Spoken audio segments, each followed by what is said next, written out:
de ver duas figuras de daquelas que se destacaram em O Direito de Nascer, porque toda a equipe brilhou de um modo só. Porém, vocês verão agora dois dos artistas que vocês também não se cansaram de aplaudir. Trata-se de Hamilton Fernandes e trata-se de Isaura Bruno. Esta é uma das poucas imagens que ainda restam das telenovelas produzidas nos anos 60. Nos 9 meses em que foi levada ao ar, O Direito de Nascer, uma adaptação da radionovela do cubano Félix Cañé, tornou-se o primeiro grande sucesso de audiência da telenovela brasileira. Associados nesta festa magnífica, ainda vivendo as emoções do encerramento da novela que empolgou o país todo. Estivemos sexta-feira em São Paulo e domingo no Rio de Janeiro. Recebemos a maior consagração que o público poderia oferecer a um ator nacional.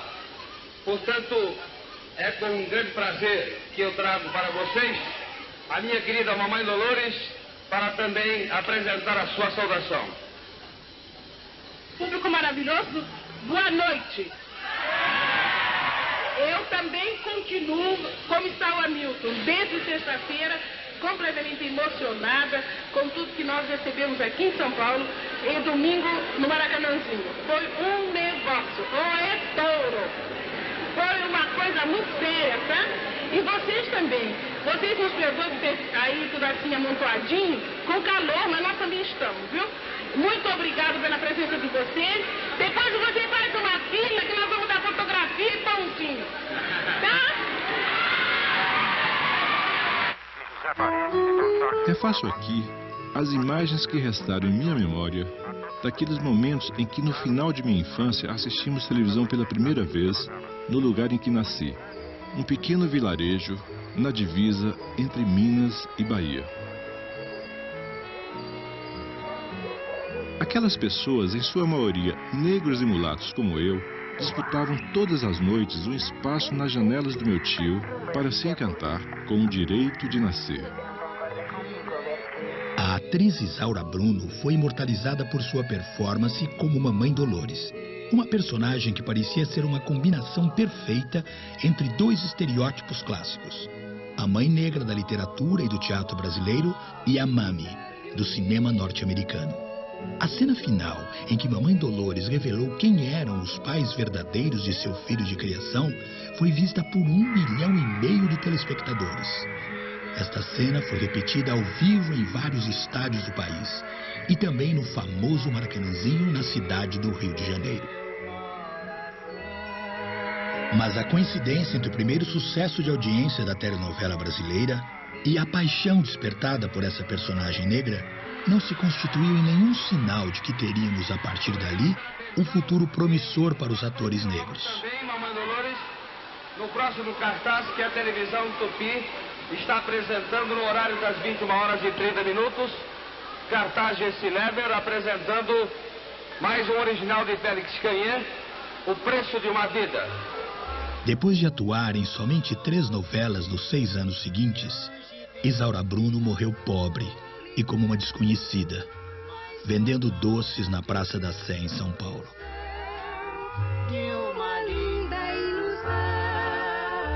Conta-se que, próximo de sua morte, ela afirmou melancolicamente que tinha tantas tristezas que não sabia qual era a maior.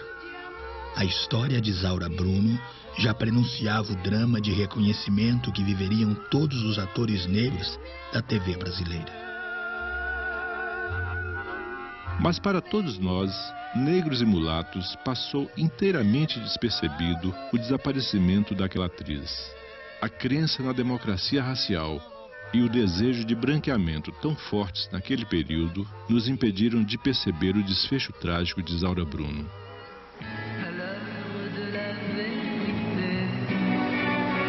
Em 1969, minha família mudou para a sede do município, a cidade de Nanuque. Foi aí que comecei a me apaixonar por telenovelas ao conhecer o anti-herói Beto Rockefeller. e o seu hilariante amigo Vitório, interpretado por Plínio Marcos. Mas o que eu queria dizer, poxa, é difícil de falar, Cida, mas o que eu queria dizer, Cida, é que eu gosto muito de você e vou querer ver você sempre contente e não vou querer ser o dono do teu nariz, você vai continuar dona de você, tá bom? É isso que eu quero, Cida. Vitório, você ficou louco? Fiquei sim, Cida. Há muito tempo. Olha, você ia ser um bom marido, não resta dúvida. Mas eu não posso garantir pra você que você é uma boa esposa. Isso não interessa, Cida. Eu topo. É que você é muito ingênuo, Vitória. Eu ia fazer você sofrer. Não ia não, Cida. Isso não ia não. Eu ia. Não tem importância, Cida. Se eu sofrer, o que tem? Deixa pra lá. Você não existe, Vitória. Você não existe. Já senti que eu vou ganhar essa parada. A novela Beto Rockefeller tornou-se o marco da modernização da telenovela brasileira ao romper com algumas características básicas do dramalhão cubano e ao buscar representar o cotidiano e a cultura das nossas metrópoles. Naquele período, o interior do país migrava rapidamente para os grandes centros urbanos. Aqui, mais uma vez, a minha cabeça de jovem mulato orientada para o branqueamento me traiu. E pouca atenção acabei dando para atores negros, como esse que desce a escada. Não, mas é de propósito, foi eu que pedi pra me atrasar. É que eu preparei uma surpresa pra ele. Surpresa? Naquela época, eu era um dos mais assíduos frequentadores dos cinemas da cidade de Nanuque. Nessa sala do Cine Bralanda, que hoje encontro abandonada e quase totalmente destruída, vi os filmes mais importantes da minha adolescência. A Primeira Noite de um Homem, James Bond, Terra em Transe e La Dolce Vita.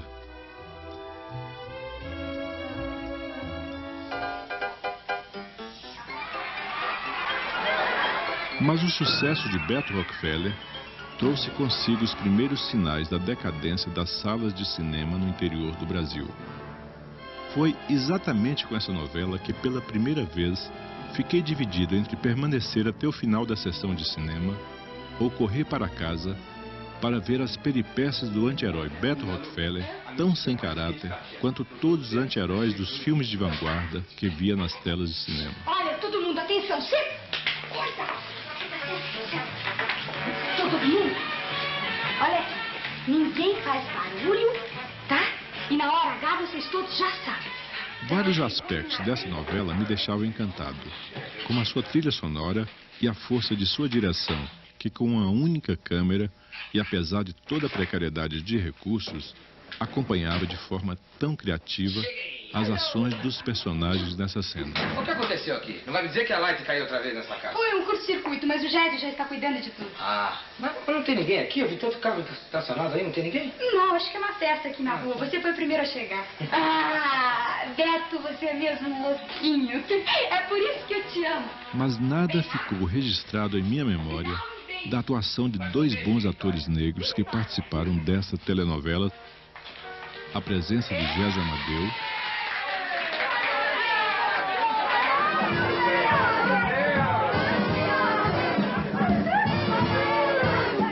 e de uma outra artista negra que mais tarde se tornaria tão marcante para a cultura brasileira quanto as inovações de Beto Rockefeller, a atriz Zezé Mota. A minha vizinha, quando soube que eu fazia um curso de arte dramática no tablado, me disse que eu não sabia que para fazer papel de empregada precisava fazer curso. E na ocasião eu achei que ela tinha falado o maior disparate do mundo, mas logo eu entendi o que ela estava dizendo, porque eu fui contratada pela TV Tupi para fazer uma novela que foi Beto Rockefeller. E o Braulio Pedroso, cheio de milindres, ele já era muito preocupado com várias questões sociais. Cheio de milindres, falou, olha, é uma empregada, mas eu te prometo que ela não vai ficar só servindo cafezinho nem abrindo porta. Falei, ótimo.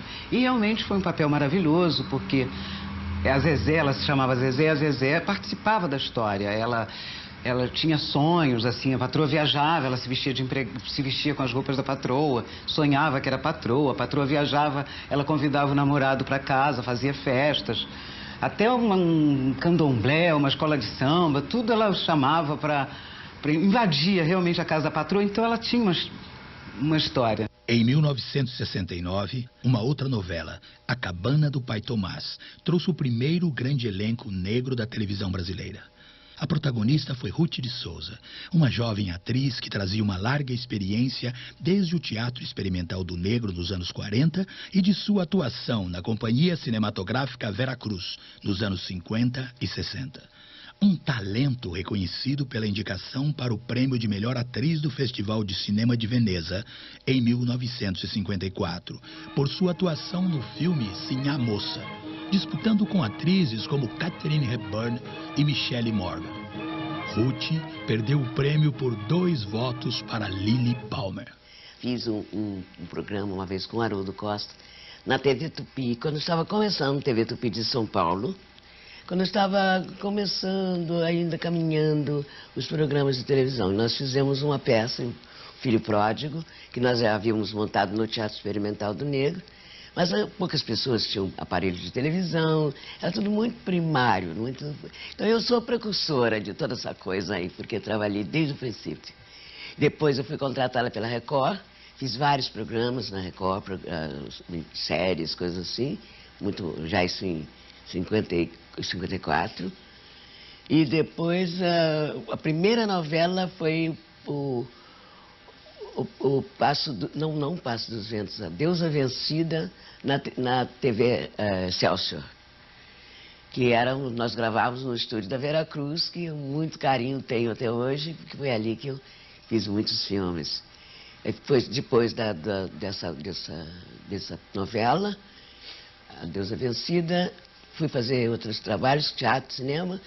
Então, quando a Globo me chamou para fazer o Passo dos Ventos. Fiz o Passo dos Ventos, depois Cabana do Pai Tomás, que foi assim a primeira novela em que eu estrelava. A novela tinha a história do Pai Tomás, então tinha muitos atores negros, muitos começaram ali, e eu fazia a personagem mulher do Pai Tomás. Em A Cabana do Pai Tomás, a escolha de um ator branco, Sérgio Cardoso, um dos maiores galãs da época, para interpretar o velho negro Pai Tomás, provocou a primeira polêmica pública sobre a questão racial na televisão brasileira. A empresa que produzia o horário de novelas das 20 horas da Globo escolheu a novela A Cabana do Pai Tomás. Tudo bem. E foi escolhendo alguns atores negros que fizeram alguns personagens. E para fazer o próprio, ela convocou o Sérgio Cardoso, um ator de excelentes qualidades, para fazer, além dos personagens que ele vinha fazendo, que era o Lincoln, que era o dono da fazenda, para fazer também o Pai Tomás. Que ele se pintava de negro, botava umas rolhas no nariz, para o nariz ficar mais abatatado, botava uns algodões por dentro da boca para ficar falando assim, aquele preto velho, que não sei o que, meu filho. Entende? Excelente ator. Só que o Plínio Marcos começou em São Paulo, levantando algumas questões com relação a um país com mais da metade de negro, parentes e afim, e chamaram um ator branco para pintá-lo e para colocá-lo no ar como se não existissem atores negros que pudessem fazer aquele personagem. Uma série de protestos realizados em São Paulo, liderados pelo ator e autor teatral Plínio Marcos, obrigou a emissora a buscar justificativas para o último blackface que se tem notícia na telenovela brasileira. Então eu fui chamado, um belo dia, para ir até São Paulo para participar de um programa, não de desagravo, mas de apoio à indicação do Sérgio Cardoso. E eu, com muito medo, com muita adrenalina, disse, não vou. Como você não vai? Não vou. Eu não vou porque vocês não me perguntaram, na época, quando escalaram o Sérgio Cardoso para fazer o papel de um negro. Eu tinha já militado no Teatro Experimental do Negro, em São Paulo. Entende? Vocês não me perguntaram se eu concordava. Então eu vou aproveitar esta rara oportunidade e dizer que eu não concordo. por causa disso. Tudo isso eu disse a medo. Claro, eu era recém-casado, tinha filho para criar. Eu disse a medo, não vou. Então, disseram assim para mim, você não serve então para trabalhar aqui. Eu digo, provavelmente eu não sirvo, mas não vou. Nem que a vaca tusse. Claro que eu fui para casa tremendo, né? Fui tremendo para casa e contei para minha mulher, olha, aconteceu isso, estou à beira de perder o emprego. Mas no meio da história começou protestos das outras atrizes. Meu nome estava em primeiro lugar, depois passou para o segundo. Lembro de Sérgio Cardoso e Ruth, olha, estão criando um problema enorme, a novela tem que correr. Você se importa de botar o nome das outras atrizes brancas na frente? Eu falei assim, não importa. Claro que eu ia dizer. Sabe, a sobrevivência, um papel maravilhoso que eu estava fazendo, porque o público é que sabe. E vê no ar que o meu nome mudou de lugar, entendeu? E meu papel foi declinando. O desfecho desta primeira superprodução da Rede Globo foi uma tragédia. Além de não ter conseguido empolgar o público e ter provocado polêmicas, um incêndio destruiu o estúdio de São Paulo, obrigando a Rede Globo a transferir às pressas todas as gravações para o Rio de Janeiro. Com tantos problemas, a emissora abreviou a agonia da novela, encerrando-a rapidamente. Eu só fui saber muitos meses depois, que quem não permitiu que eu fosse mandado embora foi o Walter Clark, com o seguinte argumento: vocês estão loucos? Se nós mandarmos ele embora, vai se concretizar o preconceito. Boa noite. Beatriz, ande logo, depressa, Beatriz. Coloque logo as coisas sobre a mesa. Eu ainda tenho que arrumar a roupa do meu menino. Beatriz, volte logo para ajudar a Silvia. Vai. As dificuldades que tive em guardar na memória a presença de atores negros nas novelas daquela época certamente vieram da minha recusa em aceitar ver o meu grupo racial somente em papéis de pessoas em situações de inferioridade social e cultural. Sim, senhora. Mas eles podem demorar. Por favor, almoce a senhora primeiro. Luzia, faça o que eu estou mandando. Sim, senhora. Uma das poucas empregadas domésticas que ficou em minhas lembranças foi Maria Clara, representada por Jacira Silva na novela Antônio Maria. Por que eu quero ficar nessa casa? Porque aqui foi o único lugar que eu encontrei onde eu me senti gente. Nessa casa não tem aquela maldita plaquinha onde se lê entrada de serviço. Eu sou criada assim, eu sei, mas sou tratada como gente. A dona Carlota, no outro dia, até me beijou. No dia do meu aniversário, eles fizeram festa, me deram presentes, como se eu fosse uma pessoa da família. Eles me deixam estudar. Eu faço meu curso de inglês, de corte e costura por correspondência. Aqui, eu sou tratada como gente. Eu amo a dona Carlota. Amo o doutor Adalberto. Como se eles fossem meus próprios pais. Na cor, nós somos diferentes. No coração, não. Maria Clara foi a primeira empregada doméstica de sucesso da telenovela brasileira. Geraldo Vietri, autor e diretor da telenovela, fez da personagem um exemplo para todas as domésticas do país.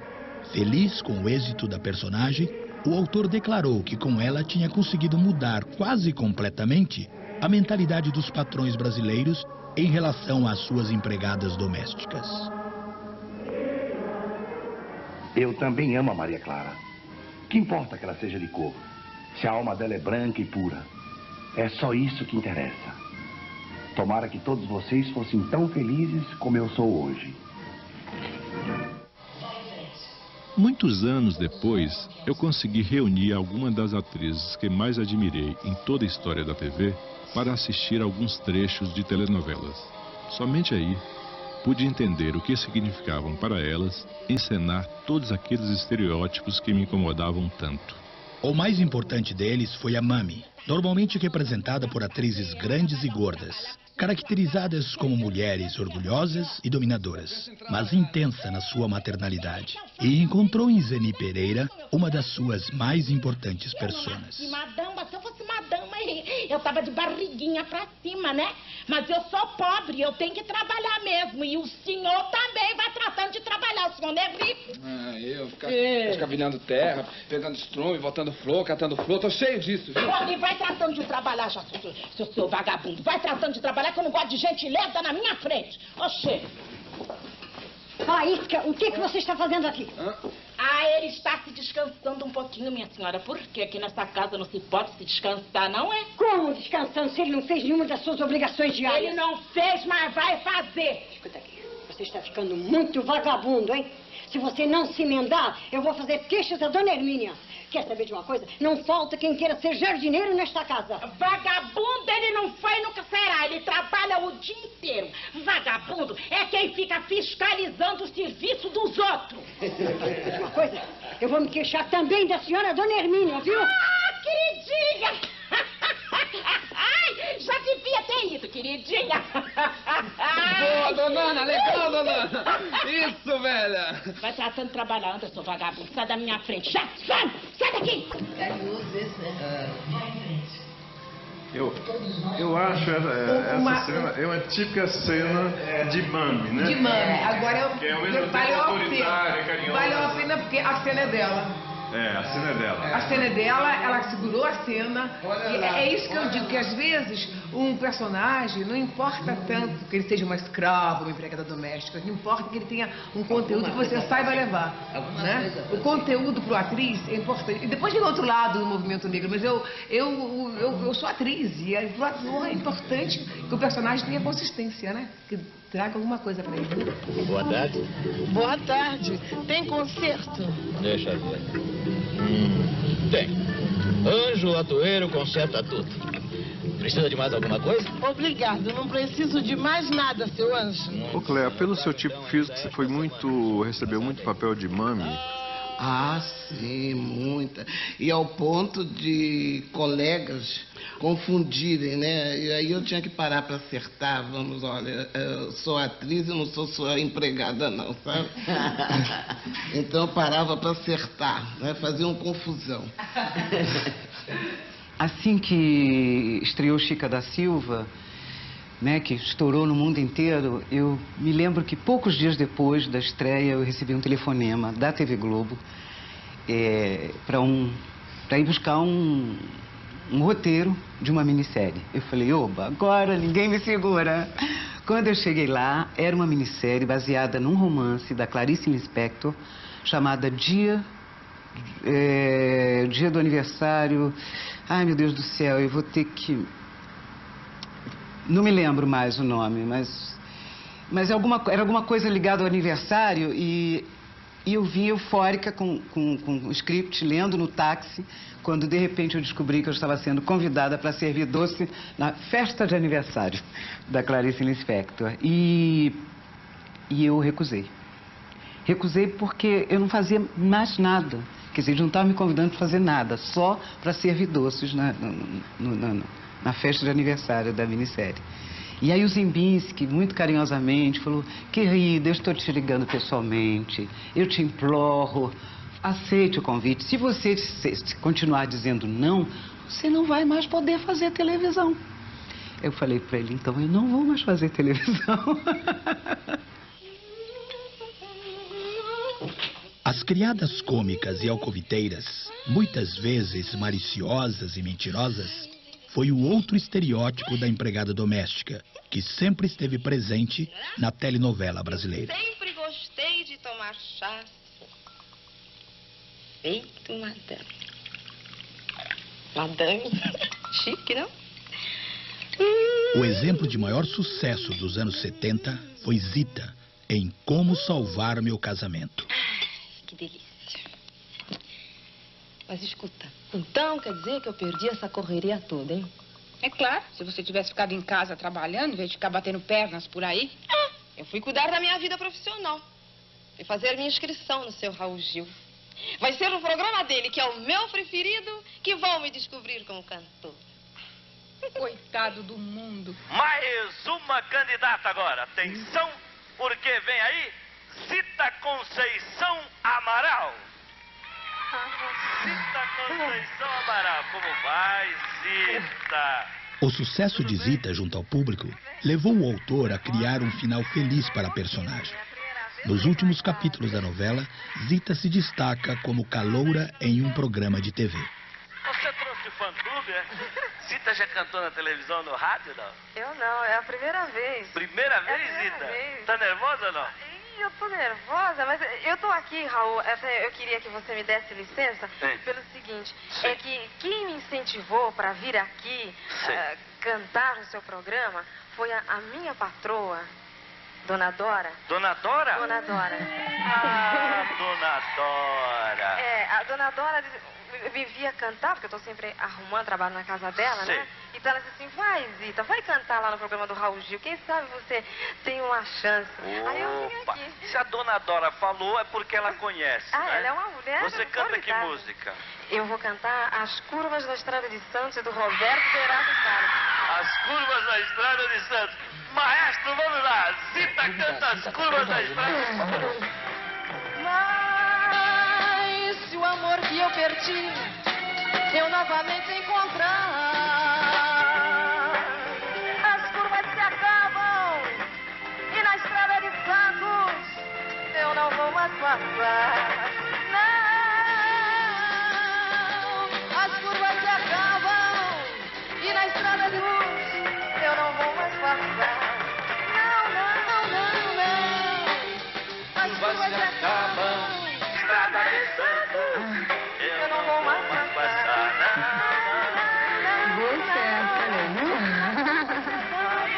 Alô? Agora vamos ver o que o júri vai dizer. Parabéns. Parabéns. Olha aí. Se acaso numa curva eu me lembro do meu mundo. Faz tempo que eu não ouço alguém cantando bem assim. Muito tempo. Daí, Belo? Nota 9. 9. Ah, não, é 9. Nota 9. Nossa, mas que Ai, a sua sucesso. patroa é maravilhosa.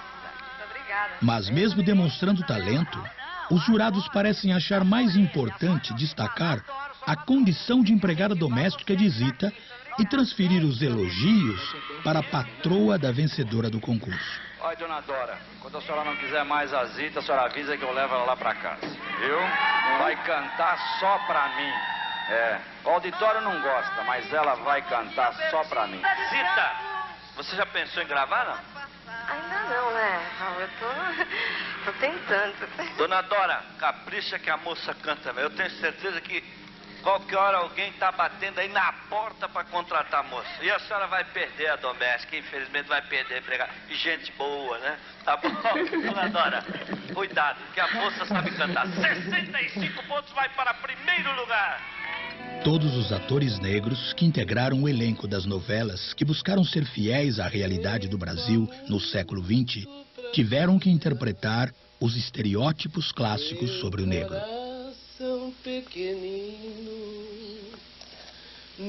Além da Mãe Preta, tivemos também sempre presentes os estereótipos do jagunço,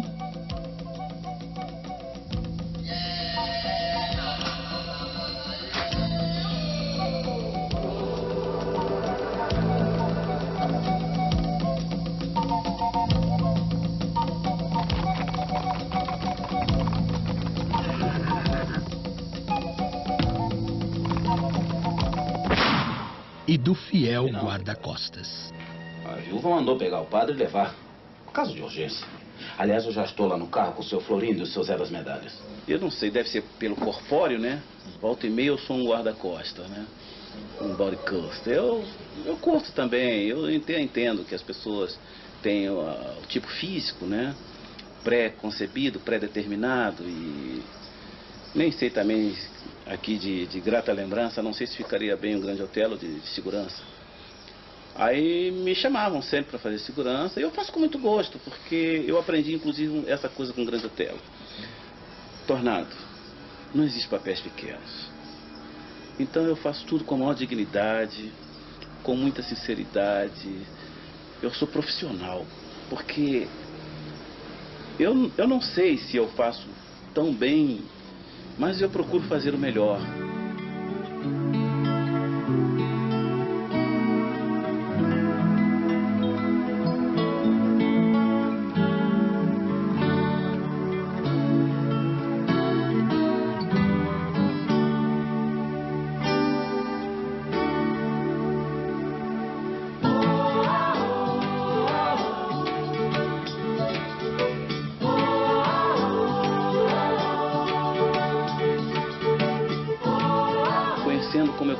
Dias Gomes. E na época ele até disse: Tornado, eu acho que a Porcina deveria terminar com o Rodésio, que eu era o capataz dela, a única pessoa que realmente gostava muito da Porcina, que respeitava e a protegia muito. Fizeram 3 finais, inclusive eu acabando com a Porcina. Só que esse final não foi pro ar. Não tiveram a coragem suficiente, que era a coisa mais lógica, já que todos abandonaram a Porcina. Só o Rodésio é que protegeu a Porcina até o final, gostava dela. Todo mundo sabia, o público sabia que o Rodésio era apaixonado pela Porcina. Mas a emissora não teve a coragem. O que falta realmente... Foi rodado esse final? Foi rodado esse final. Nós fizemos 3 finais para a novela. E o final do Rodésio com a Porcina não... E a imprensa não citou isso, né? Não cita, porque me parece que existem pessoas credenciadas para trabalhar junto à emissora, né?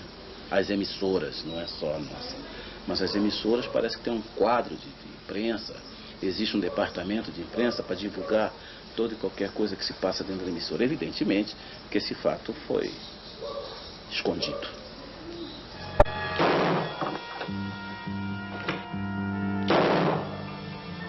Em 1973, passei a participar de um grupo de teatro influenciado pelas experiências do Arena.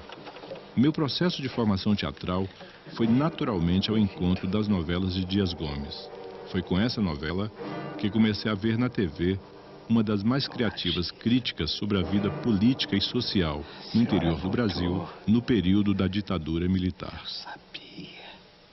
Bem Amado, eu fazia a mulher do Milton Gonçalves, que era assim uma criatura meio fantástica, que queria voar e acaba voando mesmo. Eu fazia uma enfermeira no posto de saúde, no posto de saúde lá do local, do lugar. Foi bastante importante. Olha, Dias Gomes, Janete e Jorge Andrade foram os que me deram melhores papéis. Você vai mesmo, Zilão? Vou. Não fica agoniada, não. Bom Jesus está comigo. E eu tô com o coração cheio de fé. Eu já te disse, mulher. Quem tem fé,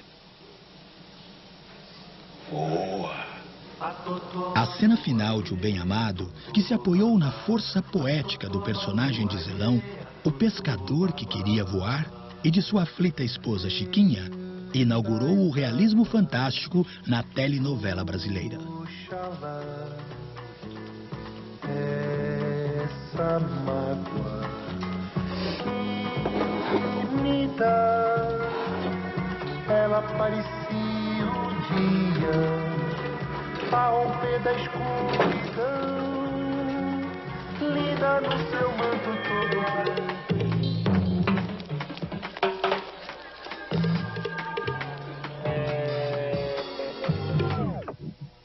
Aqui a nossa história para, pois tudo que sabemos daí em diante é de ouvir contar. Não que a gente não acredite, pois se você for a Sucupira vai ver que lá ninguém duvida.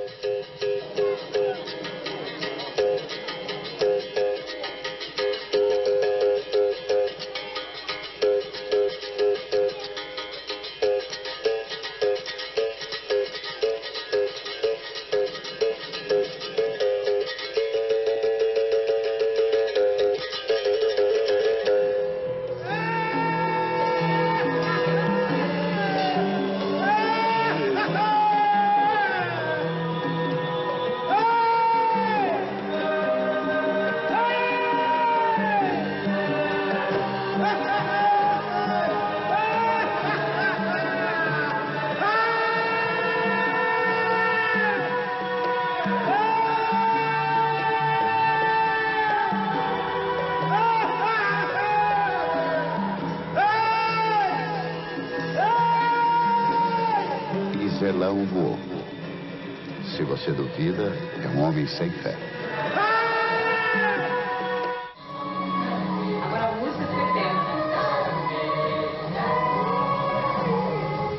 seus anos de faculdade, não passaria despercebida a função das novelas de reconstruir de forma adocicada o imaginário nacional sobre o que foram os 5 séculos de história do Brasil. Escrava Isaura, o primeiro grande sucesso do horário das 6, enfocava a brutalidade da escravidão, mas causou incômodo por trazer uma atriz branca representando uma heroína afro-brasileira. A história da escolha da Lucélia Santos para fazer a personagem da Escrava Isaura é muito engraçado. Eu fui a um banco e encontrei o marido, naquela época, da Rossana Guessa, que falou para mim assim: eu estou gravando, rapaz, mas ainda não tem nem a protagonista. Estou gravando e estou feito maluco aí, ainda não tem a protagonista, eu não sei quem vou botar. Aí ele me falou: você já viu uma menina que está atuando com o Milton Moraes no Teatro Aurimar Rocha? Não, dá uma olhadinha nela. Eu fui lá, de noite, dei uma olhada, ela está numa cena deitadinha, até despida totalmente. Olhei, gostei da voz, mas essa menina vai falar amanhã comigo. E ela foi falar comigo e ela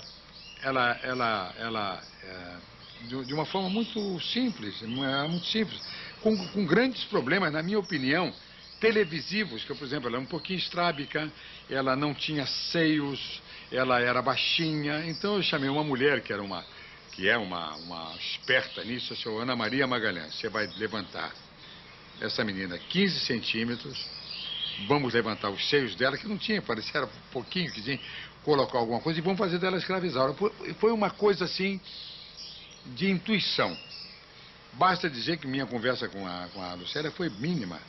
Apenas se você gostaria de fazer a novela, ela timidamente, se você acha que eu posso fazer, eu gostaria mesmo. E daí por diante ela fez uma carreira brilhantíssima. Agora, não foi pensado se tinha que ser descendente de negro, tinha que aparecer realmente como negro, não se pensou nisso. Foi coincidência mesmo ser tão branca quanto a Lucélia. Escrava Isaura pouco refletiu a cultura e a resistência negra à escravidão, e acabou por fazer uma espécie de leitura do comportamento dos escravos a partir da Casa Grande. O que é que diz a carta? E eu sei ler, Francisco?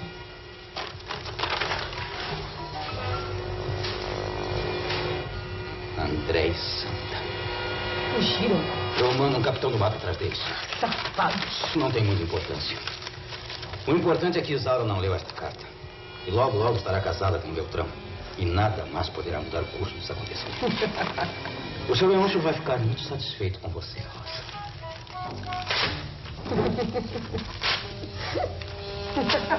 A Rosa, ela usava as armas que ela tinha. Ela, por exemplo, ela tinha relação com todos os homens que apareciam na fazenda, inclusive com o Leôncio, porque através disso ela não ia pro tronco. Não ia pro tronco, né?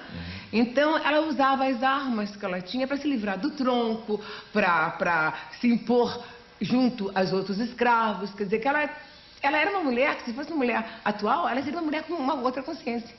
Porque dentro dela isso já estava presente, só que ela não sabia como colocar. Né? Ela se revoltava contra a Isaura. Por que ela se revoltava contra a Isaura? Porque a Isaura era clara, de pele branca, então era aceita pelos senhores. Então é o grande defeito da novela, porque a Isaura era aceita porque era branca.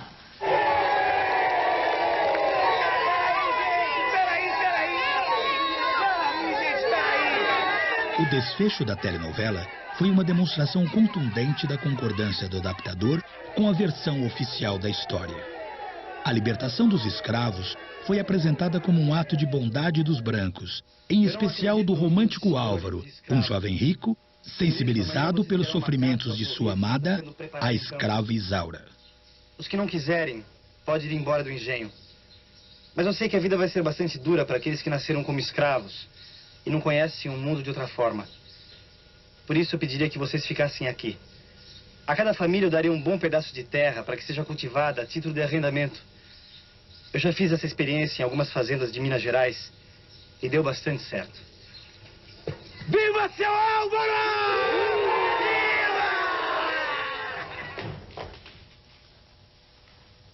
Ei!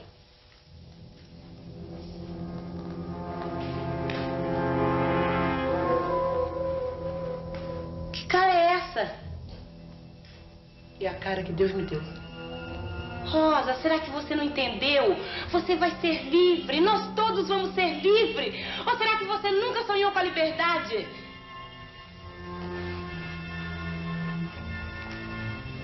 Não a esse preço. Que preço? Ela é de dona da casa. Rainha mais que nunca. Preferia ser escravo o resto da vida suportar isso. Ver essa desgraçada vencendo e casando com aquele homem lindo. Bom, a reação do público em relação ao meu personagem, um personagem de vilã, antagônico à vozinha, a escravizaura, lógico que eles odiavam a Rosa, né? Mas, tanto que a Cleia, a Cleia, nós somos assim, nós nos consideramos primas espirituais, assim, a gente pensa que nós somos, realmente, temos esse laço consanguíneo, né? Mas acontece que eu estou sempre na casa da Cleia, naquele tempo ia com muito mais frequência até, e as pessoas acostumadas a me ver lá na vila que a Cleia mora, acostumadas a me ver ali durante 15, 20 anos, e no dia a Cleia estava em casa, não estava com a televisão ligada nem nada, ela ouviu uma gritaria dentro da casa dela, não foi, Cleia? Na vila inteira, ela saiu para ver o que estava acontecendo na vila. Bem feito, bem feito! Mas bem feito o quê? Aquela bandida morreu. Aí ela me telefona, Léa, estão celebrando aqui, gritando desesperadamente, né? Estão celebrando a sua morte, né?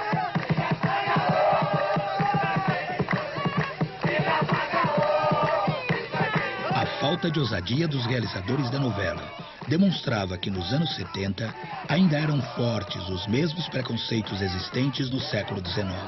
A telenovela brasileira ainda precisaria de mais 20 anos para ter uma atriz negra no papel de protagonista.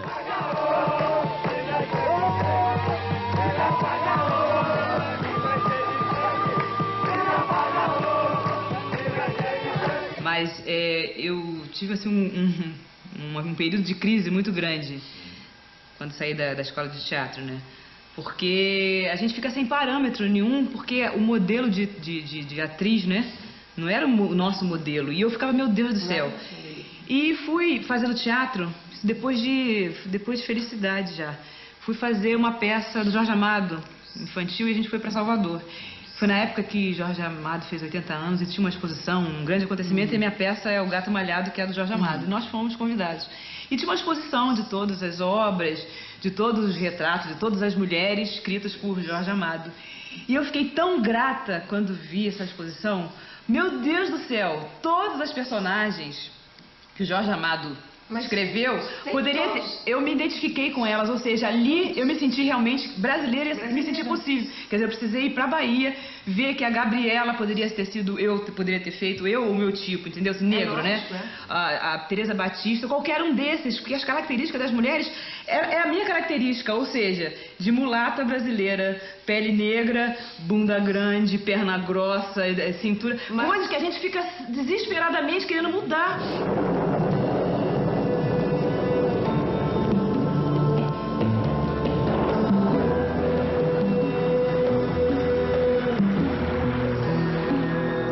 Naquele período, a televisão, até mesmo para representar as mulatas de Jorge Amado, criadas com os traços inconfundíveis da fusão racial brasileira, escolheu uma atriz quase branca, de tipo caboclo, para interpretar as sensuais personagens do recôncavo baiano.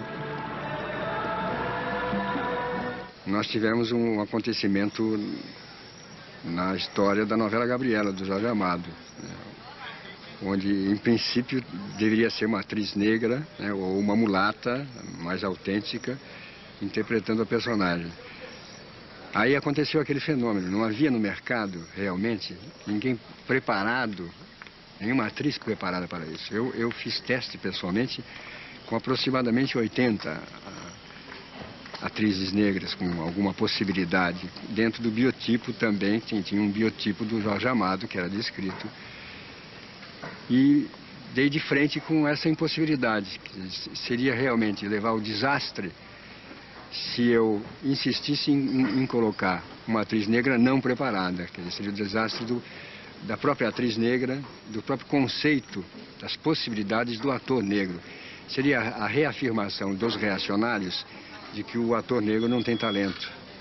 Quando, na verdade, ele não teve foi possibilidade cultural, de preparação para enfrentar esse mercado de trabalho artístico. A solução foi buscar um tipo brasileiro, que não fosse um mulato, mas é um tipo caboclo. Eu acho que a Sônia Braga tem este tipo brasileiro, ela é uma mestiça, na minha opinião, ela tem todo o biotipo da mestiça, né? E prepará-la para o papel como foi feito. E aí, quando eu olhei a Teresa Batista, quando eu olhei pra Gabriela, quando eu olhei pra todas as mulheres, eu falei, Jesus Cristo, é possível algum dia eu fazer um das personagens e ser protagonista, entendeu? Pensando no protagonista.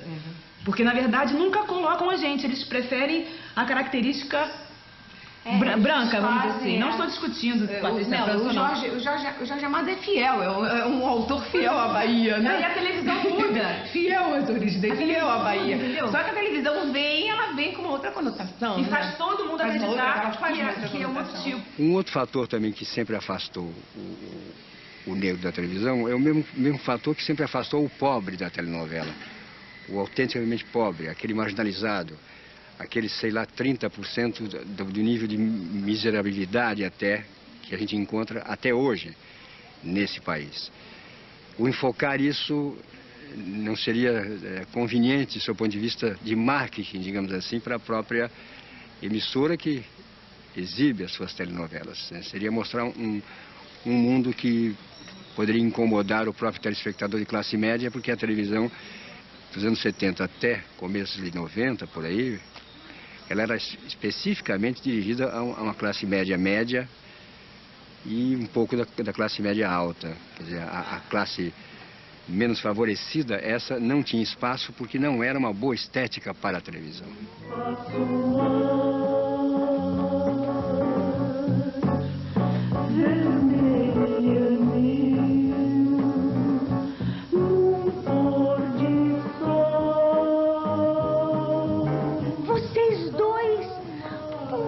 Que bonitinho! Mas por que vocês não me avisaram? Credo, eu sou amiga de vocês, né? Ah, Mônica, eu queria contar pra você, mas a Joana... Eu pensei que você não fosse entender, amor. Por que eu não haveria de entender? Ah, porque eu sou branca e ele é preto. Ah, que estupidez, minha filha. Que é isso? Que país é esse que você pensa que vive? Ah, 80% dos brasileiros descendem de preto e branco. Esse é o país do café com leite, minha filha.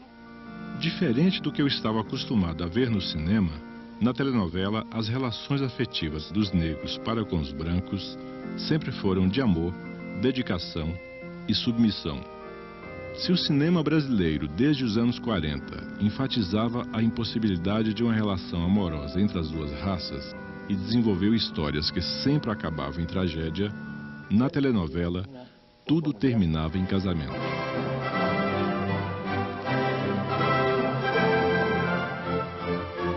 Com essas cenas, a telenovela parecia buscar confirmar a democracia racial brasileira. Sim. Apesar de estar desafiando as convenções sociais, que veem até hoje com preconceito os casamentos interraciais, a telenovela, contraditoriamente, não apresentava histórias de amor entre pessoas negras. E raramente mostrou famílias afrodescendentes constituídas por pais e filhos da mesma raça.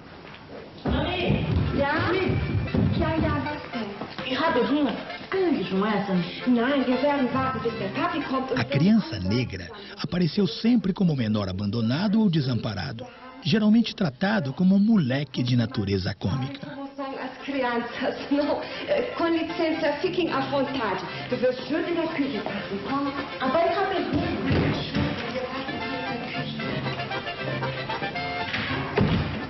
Você viu, Letícia, como o crioulo enrola a língua? Não entendi uma palavra do que eles disseram. Naturalmente fomos xingados de todo quanto foi jeito. E a intimidade dela com o filho da empregada? Em várias delas, foi representado como um bom menino de alma branca, como o filho adotivo, o alemãozinho Fritz de O Meu Rico Português. Mais uma novela de Geraldo Vietri.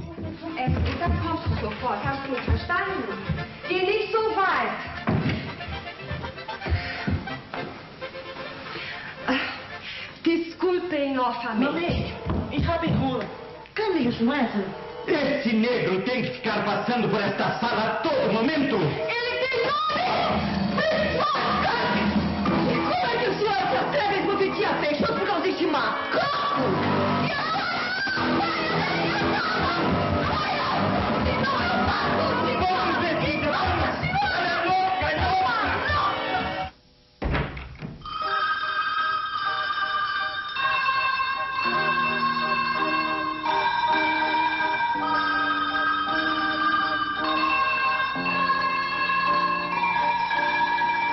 Nos anos 70, a última década de crescimento econômico do Brasil, vários sucessos do horário nobre traziam histórias que tinham como temática os efeitos da mobilidade social no destino de seus personagens.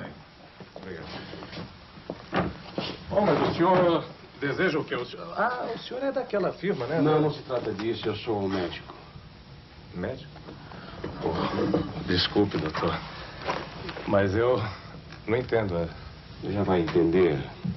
Mas poucos autores se preocuparam em criar personagens que representassem a ascensão dos negros naquele mesmo período de grande mobilidade social no país. Janete Claire foi uma das pioneiras ao criar para Milton Gonçalves o primeiro personagem negro de classe média de sucesso junto ao público, o psiquiatra Percival Garcia, em Pecado Capital. Personagem da sua imaginação.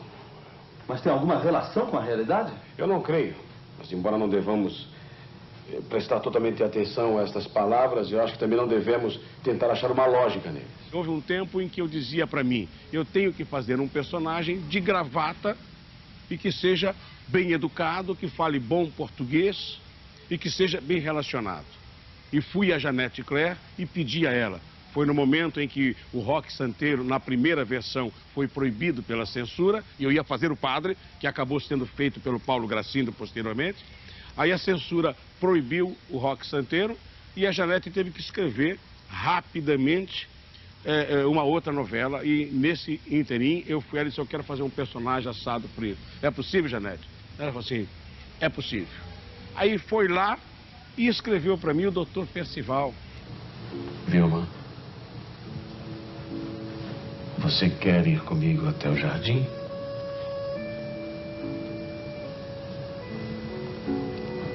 Você não quer ir ver a rosa azul que nasceu?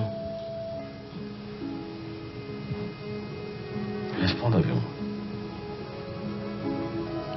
Vetiver os carpinhos chum-chum.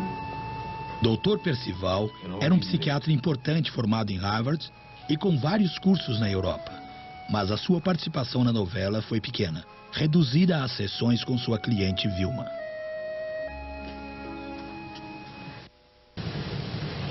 Havia uma causa, um motivo para o Nélio se Então, afastar daqui? houve uma aproximação com o personagem da Terezinha Amaio, que era casada com um ator chamado Dari Reis. E houve um ameaço de romance. Isto foi muito censurado por cartas.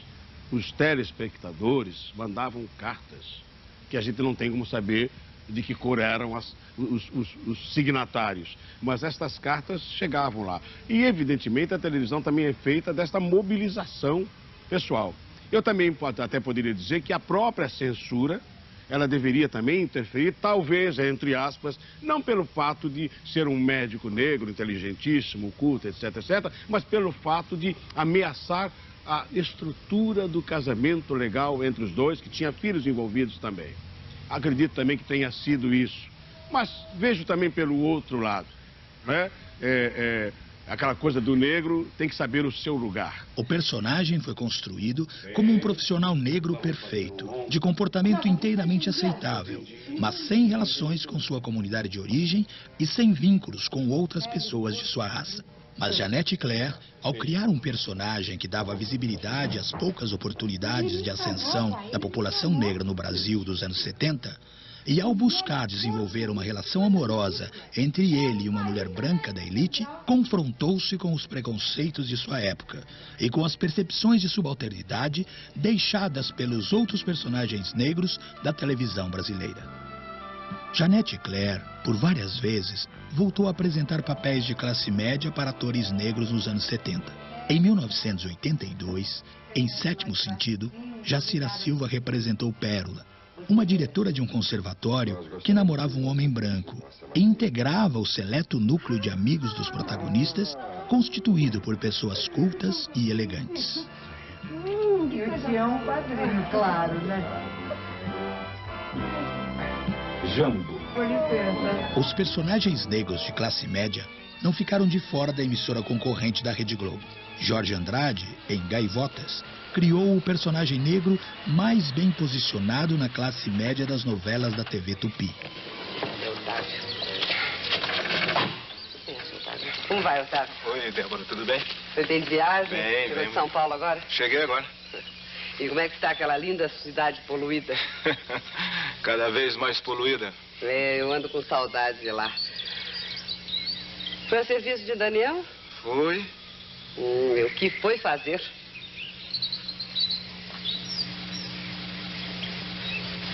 Não posso dizer. Mas que lugar Otávio, interpretado por Gésio Amadeu, era o braço direito e engenheiro-chefe da fábrica de Daniel, o protagonista da novela. No entanto, ele não teve nenhuma outra função no desenrolar da trama, além de ser o amigo fiel do seu patrão. Está dentro do envelope. É esse mesmo. O que pretende fazer com isto? Devolver a viúva. Não acha que está cometendo um erro? Mas eu prometi devolver se viessem até ao solar. Eu não acho que ela mereça.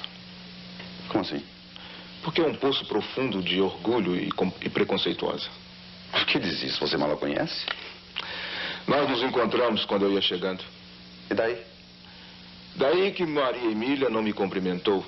Débora cumprimentou e Maria Emília passou por mim como se eu não existisse. Deve ser porque eu sou negro, né? Que isso, rapaz, nada disso. Senta aí. Em várias cenas, Otávio foi humilhado pela namorada de Daniel, a orgulhosa Maria Emília.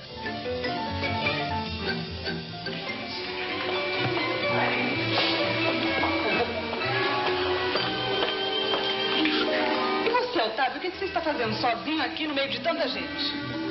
Para dizer a verdade, eu também não sei. E depois dizem que não existe preconceito aqui no Brasil. Vamos pegar mais uma taça de champanhe? Vamos.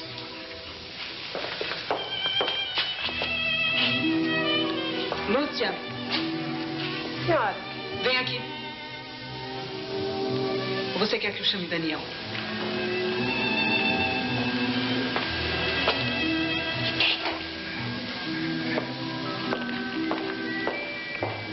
Um brinde, Otávio.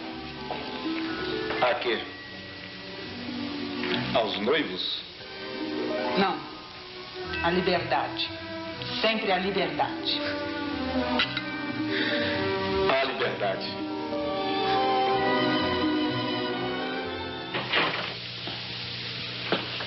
Por que você não bateu na porta? Precisa? Claro que eu preciso. Eu, hein? Dona Raquel mandou água e aspirina. Põe ali.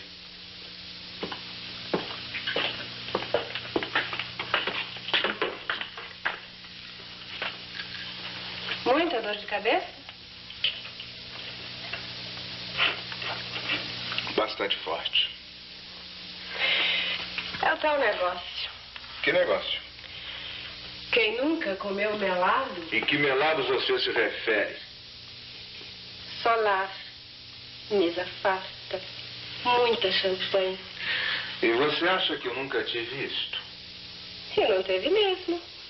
Mas apesar do autor apontar os preconceitos enfrentados por um homem negro no mundo da classe média brasileira, surpreendentemente, no desfecho da novela, passou a enfatizar o assédio da preconceituosa Lúcia. Até que você é um crioulo bem apanhado. Obrigado. Mas pode sair. Não tem pressa. Mas eu tenho.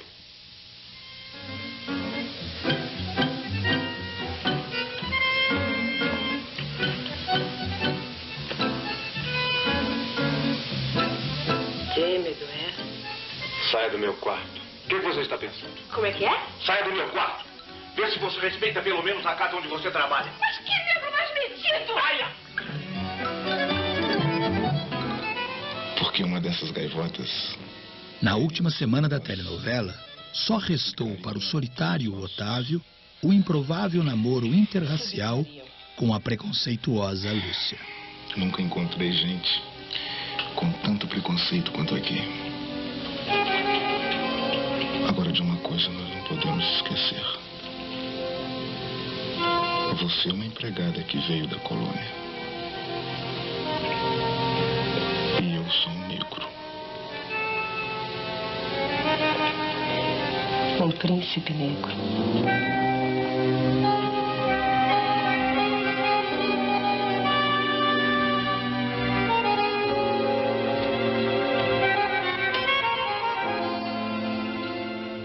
Depois de Vidas em Conflito, em 1969, somente em Corpo a Corpo, em 1985, a telenovela voltou a apresentar uma família negra de classe média.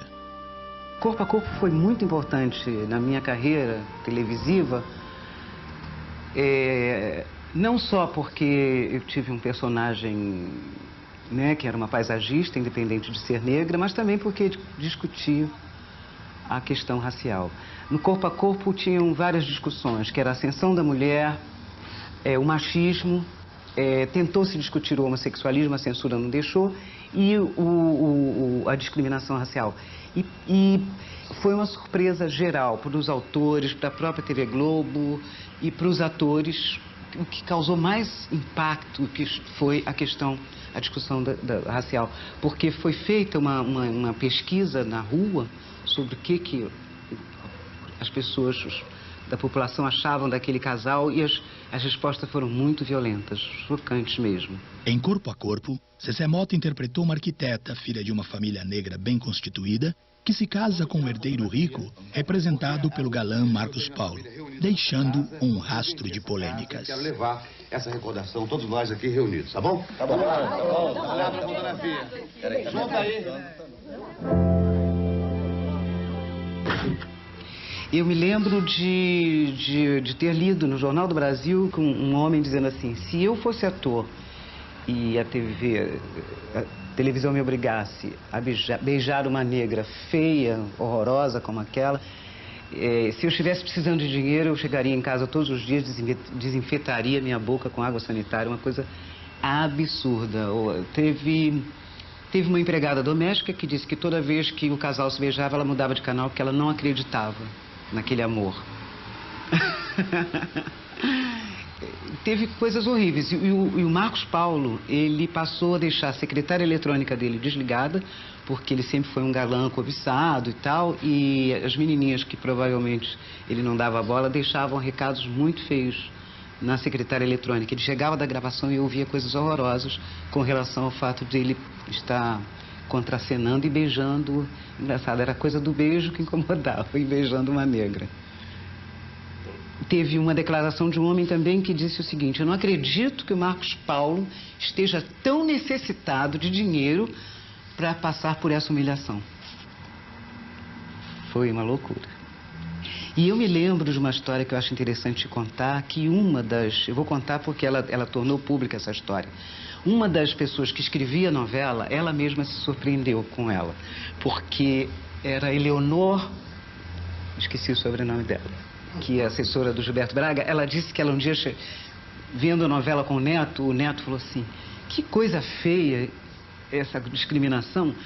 Vó, quando eu crescer, se eu me apaixonar por uma negra, eu vou casar com ela. O que você acha? E ela disse que tomou um susto com o sentimento dela na hora, com a possibilidade de... Olha que loucura, quer dizer, essa questão racial é muito louca, né? Porque, às vezes, o preconceito está lá adormecido, a pessoa nem sabe.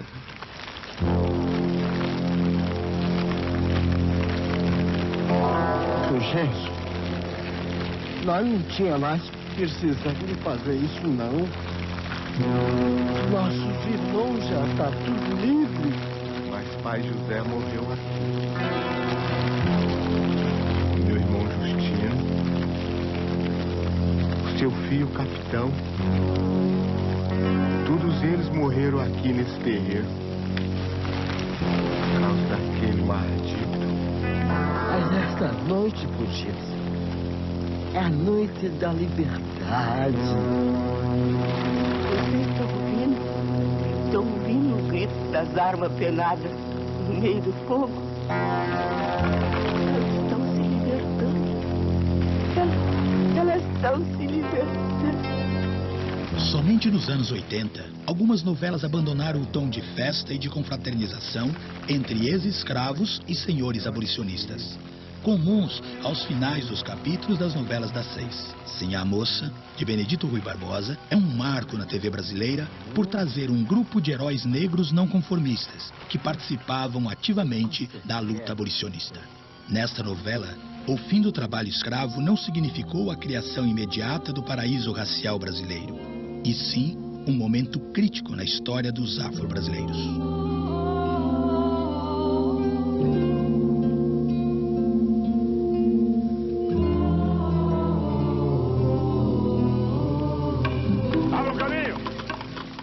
Entretanto, a plenitude do orgulho negro viria 3 anos depois, em 1988, nas vésperas das comemorações dos 100 anos da abolição, com a novela Pacto de Sangue, uma história de orgulho racial.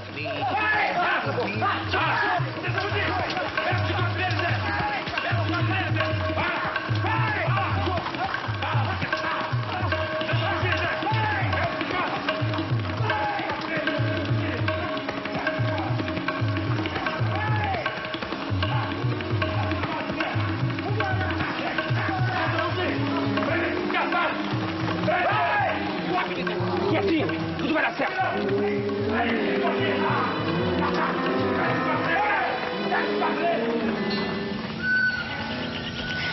Luzia, minha mãe. Cadê ela? A luta abolicionista nessa novela contou com a liderança do quilombo Loana, chefiado pela Babalorixá, Mãe Quitinha e pela líder guerreira Bauni. A partir daí, a televisão começou a incorporar que o fim da escravidão foi resultante também da ação do povo negro.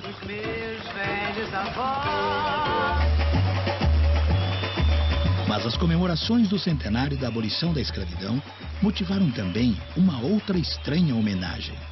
Em Mandala, Dias Gomes resolveu criar uma família negra de classe média e um personagem baseado na experiência de vida do ator Grande Otelo, como uma forma de reconhecimento de sua carreira artística.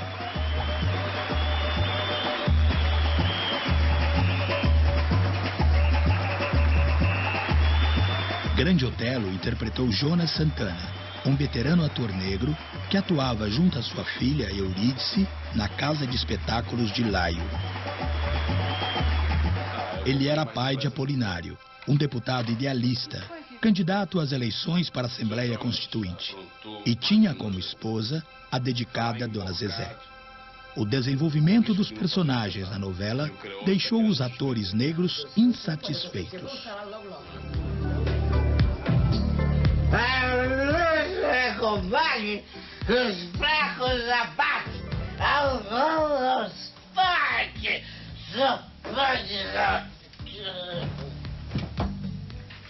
Na criação do personagem do velho ator negro, foi acentuada a sua paixão pela bebida, o que causou protestos de Grande Otelo contra essa estranha homenagem que estaria recebendo. Você sabe se vai conseguir dar um jeito no teu pai.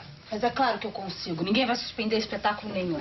Mas sim, claro. Meu patrão, valeu! Outra vez? Pronto, meu pai vai levantar e vai fazer espetáculo numa boa. Deixa comigo. Eu, particularmente, não gostava das cenas quando fazia com ele, que ele vinha bêbado. Eu ficava muito... Nunca falei nada, mas eu não gostava. Porque o grande ator que ele sempre foi.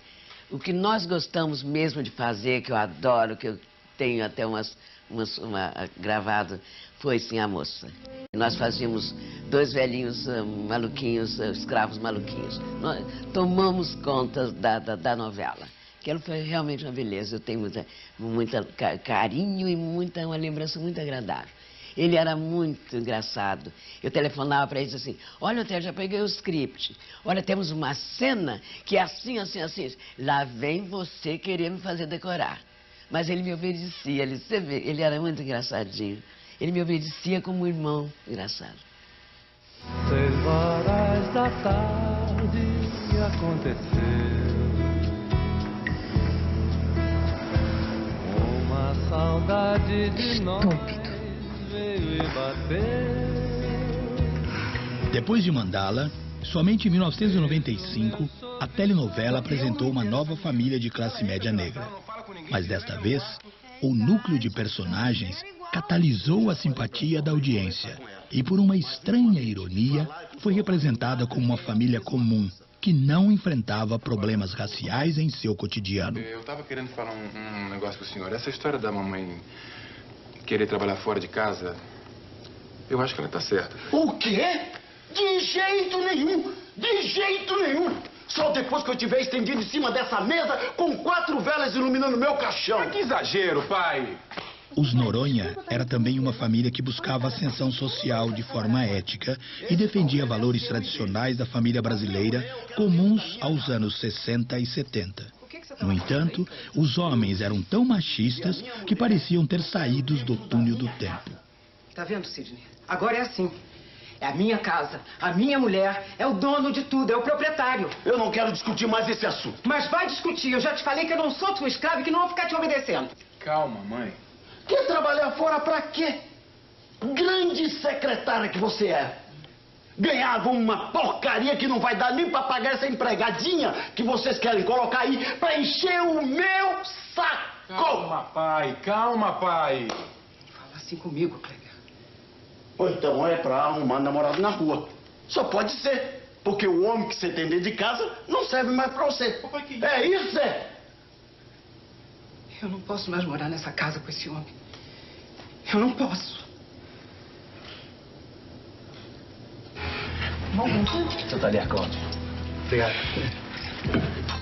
Oba. Como família normal, os Noronha era também uma família marcadamente preconceituosa e elitista. Mas em grande parte da novela, o preconceito foi apresentado de forma invertida. Esse franguinho tem um gostinho diferente, né? Gosta? É curry. Frango ao curry. Todo mundo aqui é louco por esse tempero. Curry. Onde é que a Patrícia arrumou esse grosso? Para de explicar com o rapaz, vai. O rapaz branco, um fotógrafo de modas, que tudo fez para conquistar o coração de sua amada e um lugar naquela família de classe média, foi a verdadeira vítima.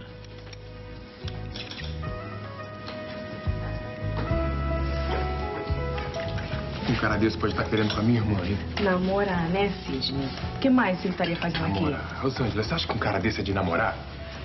Esse cara é de se aproveitar, pô. Encheu a cabeça da minha irmã de minhoca, agora fica ali, coitada, toda deslumbrada. Quer fazer o favor de falar mais baixo? Escuta aqui, mãe. Se a senhora aprovar esse namoro, a senhora vai se arrepender, hein? Meu filho, eu também acho que esse rapaz não é pra sua irmã.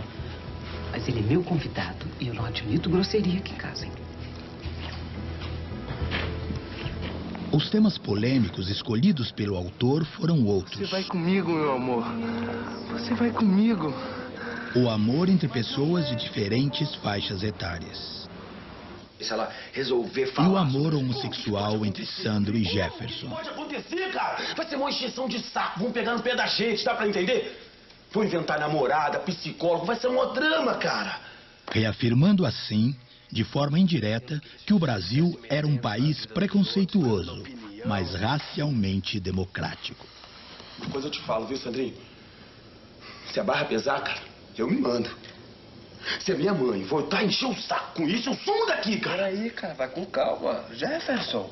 Ah, não exagera, Teodora. Nas outras novelas dos anos 90, continuamos a ver as mesmas empregadinhas cômicas. Ai, é por isso que eu não abro mão de Chanel. O acabamento é perfeito. Uma vez Chanel, sempre Chanel.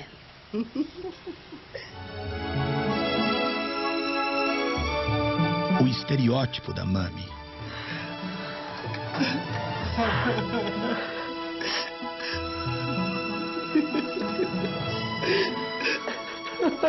Esteja com Deus, meu patrãozinho.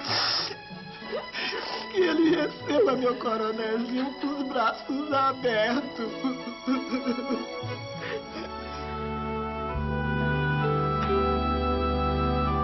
E o homem negro como serviçal ou jagunço. Teve uma novela aí que se passava num bairro tipicamente suburbano. Felicidade. Não, Vila Vintém. Vila Vintém. Vila Vintém, você logo pensa em Bangu. Nem os figurantes eram negros. Entendeu? Tinha uma vila, nem os figurantes eram negros. Aí um pode dizer, lá vem o chato do Milton falar que está faltando negro. Entendeu? É complicado isso. Aí veio um autor baiano e disse assim para mim, ah, mas na Bahia não tinha negro. Você está enganado, na Bahia não tem negro. No interior da Bahia não tem negro. Se não tem negro na Bahia, vai ter onde? Entendeu? Então, eu acho que Eu acho que esse desejo de se ver retratado, esse desejo de se ver, né? Algum progresso vem sendo feito, naturalmente. Hoje os comerciais já começam a incluir, né? Já há algum tempo os comerciais começam a incluir modelos negros. Não é incluir modelos negros, começam a levar esse segmento negro como consumidor, que isso é business. Isso é um mercado ansioso para ver os seus dilemas, as suas dores, as suas contradições, os seus horrores, as suas tristezas e alegrias estampadas na tela do dia a dia. O senhor quer que eu leve pro senhor? Não precisa. O Breno saiu? Agora é você quem abre a porta para as pessoas, né? Não, o Breno tá lá dentro. Eu tava esperando para falar com o senhor. Mas, finalmente, algumas histórias começaram a demonstrar um lento entendimento de que o Brasil nunca foi um paraíso da democracia racial. Na arrumação da casa. E assim, no fim da tarde, doutor Raul, depois que a gente arruma todos os quartos para hora de dormir, eu fico sem serviço. Poxa, doutor Raul, deixa eu voltar a estudar, vai. Eu prometo pro senhor que eu... Será possível que eu não posso mais nem entrar na minha casa sem ser importunado?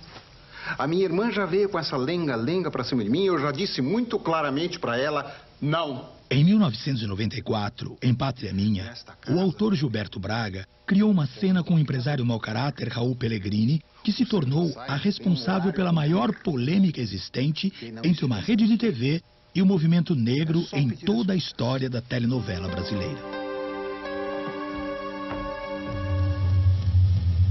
O que é que você fazia aí? Ao lado do meu cofre. Cofre? Eu tava arrumando aqui, doutor Raul. Eu vim abrir a cama que o Breno mandou. E é aí que você abre a cama? Seu moleque mentiroso! Não, é que eu fui guardar um colírio seu, doutor Raul. E... Eu não fiz nada de mal, doutor Raul. Eu só tava olhando uma gravata sua. É porque o senhor tem cada gravata tão bonita, doutor Raul. Eu não fiz nada, eu só tava arrumando. Eu nem peguei, doutor Raul. Quer dizer, eu peguei assim de leve, mas... Eu juro que eu não sujei, doutor Raul. Como foi que você abriu a cofre? Cofre? Você não me engana, não. Negro safado. Você deu um jeito de abrir o meu cofre. 4 dias depois que esta cena foi ao ar, em uma atitude inédita, uma entidade negra de São Paulo procurou a justiça com uma notificação jurídica contra os responsáveis pela novela. A hora que eu botei os olhos em você, eu tive a certeza absoluta. Você abriu o meu cofre. Não, eu juro que o senhor está enganado, doutor Raul. Acusando os autores de terem criado uma cena que feria a autoestima da comunidade negra. A entidade negra afirmava que sua ação não era resultado do discurso do vilão, mas da forma em que a vítima reagiu às agressões, com uma conduta que não refletia o comportamento do negro contemporâneo.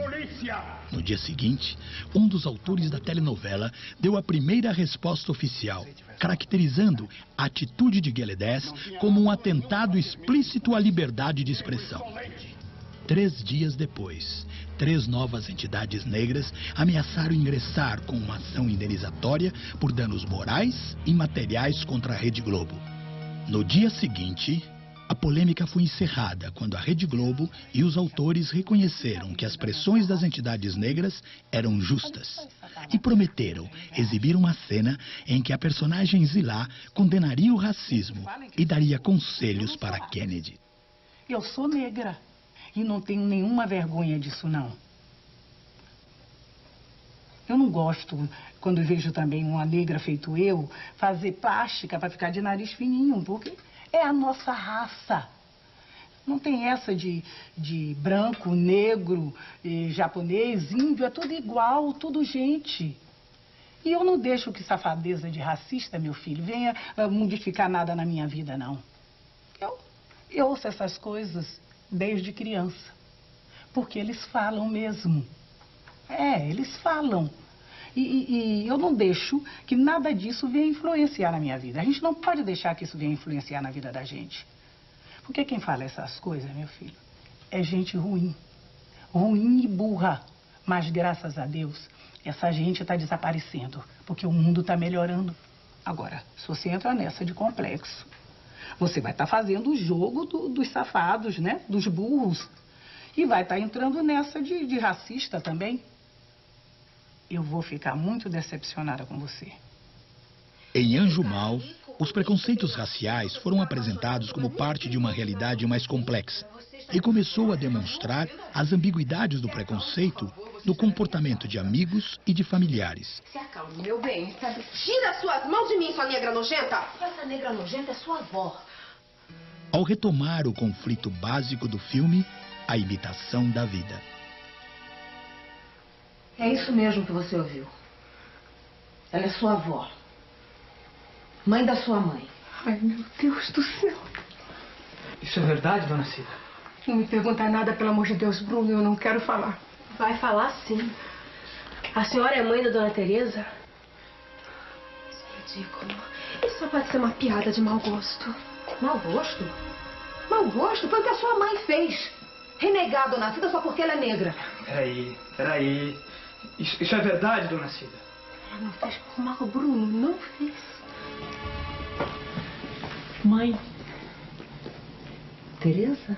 Essa mãe negra, representada por Léa Garcia, reencenou um drama vivido por todos nós, filhos de casamentos interraciais, quando em algum dia de nossas vidas fomos tentados a esconder a nossa origem negra. O que foi, Teresa? Eu tô muito sozinha, mamãe. Eu acho que exatamente o fato de não ser nem branco nem preto complica mais. Por isso que eu estava falando dessa indefinição. Como o preconceito é disfarçado no Brasil, como democracia racial, não é? É mais difícil eu detectar claramente, eu poder testemunhar claramente, aqui eu fui vítima de preconceito, ali não. Exatamente por causa dessa absorção falsa, né? Então, eu acho que é por isso também que eu pude entrar em Suave Veneno, porque se fosse preto total, ia complicar. Então, é muito difícil, como é difícil enfrentar o problema no Brasil, porque nos países em que o preconceito é franco e aberto, o negro já está competindo com o branco. Quer dizer, como os Estados Unidos e a África do Sul. A luta, ironicamente, a luta foi benéfica no sentido do progresso social do negro. Aqui no Brasil, esse disfarce. No meu caso, apesar de eu achar que eu represento, na verdade, com essa cor, a cor brasileira predominante, eu não, e que vai predominar, evidentemente, vai ser a cor do futuro Brasil. Hoje em dia essa coisa é indefinida, exatamente o que eu estava falando. Porteiro no Rio de Janeiro manda eu entrar pela porta de serviço. Só não me mandam hoje andar porque eu sou famoso. Uma outra revolução importante estava em curso. Os papéis para negros começaram a ressaltar que a beleza e o talento são atributos de todas as raças, ao valorizar e projetar atrizes e atores com um tipo físico mais africano.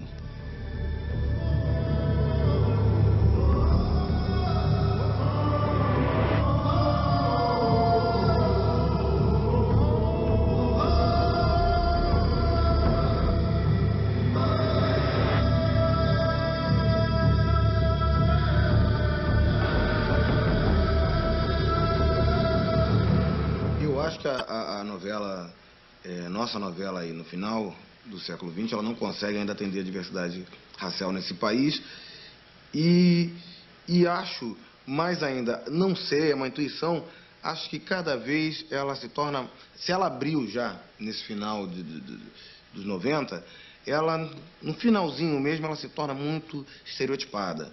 Né, a negona boazuda, o negão jogador de futebol, o negão ladrão, etc. e tal, e cada vez menos atores negros estão atuando. Eles estão todos contratados pela Globo, mas eles não estão atuando, né? Então é preciso que nós tenhamos, se nós somos 47%, 40%, é preciso que nós tenhamos pelo menos 30% aí atuando em cada novela, né? Porque afinal de contas, a televisão é regida aí pelo governo.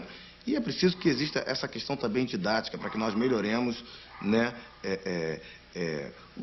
essa relação da pirâmide social. Né? É preciso que os negros pobres tenham exemplo, já que a televisão é um grande veículo que atinge a todos, praticamente a todos nesse país. É preciso que nós tenhamos também os nossos médicos, os nossos advogados dentro da trama, não fora.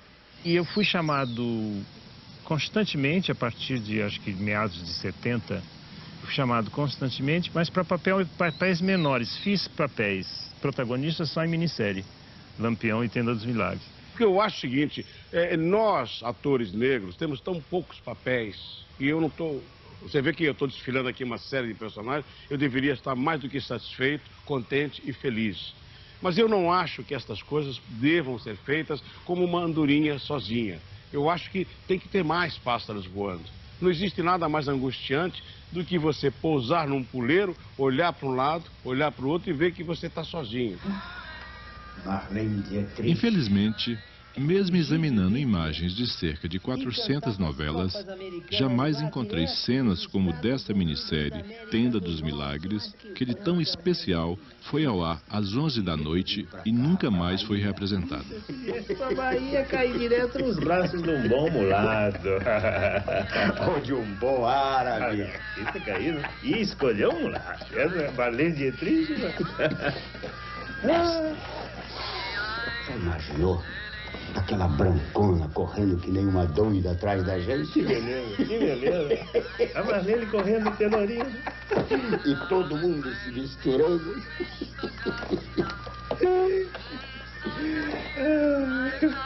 Que ideia mais besta de Hitler. Acabar com tudo que não fosse branco.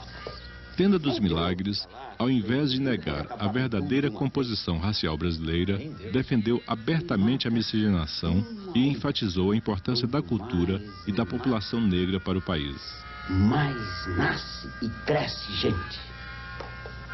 Há de nascer, há de crescer e há de se misturar. Há de nascer, crescer e se misturar. Isso. Infelizmente, apesar do seu sucesso junto à população negra, essa minissérie não conseguiu criar novos rumos para a nossa telenovela. E assim, mesmo sendo metade da população do país, ainda não conseguimos ver as nossas experiências de vida e os nossos sonhos representados de forma satisfatória no horário nobre da televisão brasileira. Presente na água salgada e toda a cidade brilha.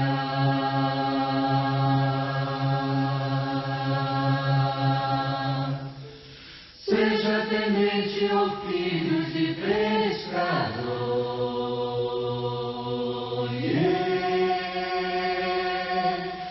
ou importante desembargador.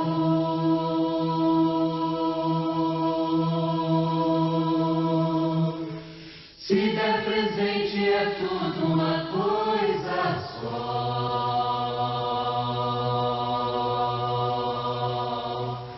A força que mora na água não tem distinção de cor e toda a cidade é do